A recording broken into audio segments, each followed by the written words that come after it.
Hello বন্ধুগণ, let's make tasty chicken salad with me. তো তার জন্য তোমাদের এই সবজিগুলো লাগবে, কিন্তু তোমরা তার সঙ্গে পেঁয়াজটাও অ্যাড করে নিতে পারো। তার জন্য একটা বোলের মধ্যে নুন, অরিগ্যানো, ব্ল্যাক পেপার আর রসুন পেস্ট আর লঙ্কার গুঁড়ো নিয়ে 2 চামচ তেল দিয়ে ভালো করে মিক্স করে নিতে হবে।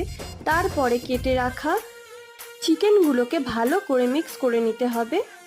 তারপর ননস্টিকের মধ্যে একটুখানি তেল দিয়ে চিকেনগুলোকে ভালো করে ভেজে নিতে হবে।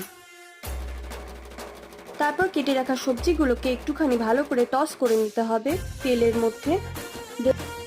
জন্য একটা ছোট বাটি মেয়োনিজ দিয়ে অর্ধেক কাটা লেবু, নুন, গোলমরিচ দিয়ে ভালো করে মিক্স করে নিতে হবে। তারপর কেটে রাখা সবজিগুলো বোলের মধ্যে দিয়ে চিকেন দিয়ে ভালো করে মিক্স করে নিলেই হয়ে যাবে আমাদের টেস্টি চিকেন স্যালাড। ভিডিওটা ভালো লেগে থাকলে লাইক, কমেন্ট, সাবস্ক্রাইব করে দিয়ে আজকের জন্য এত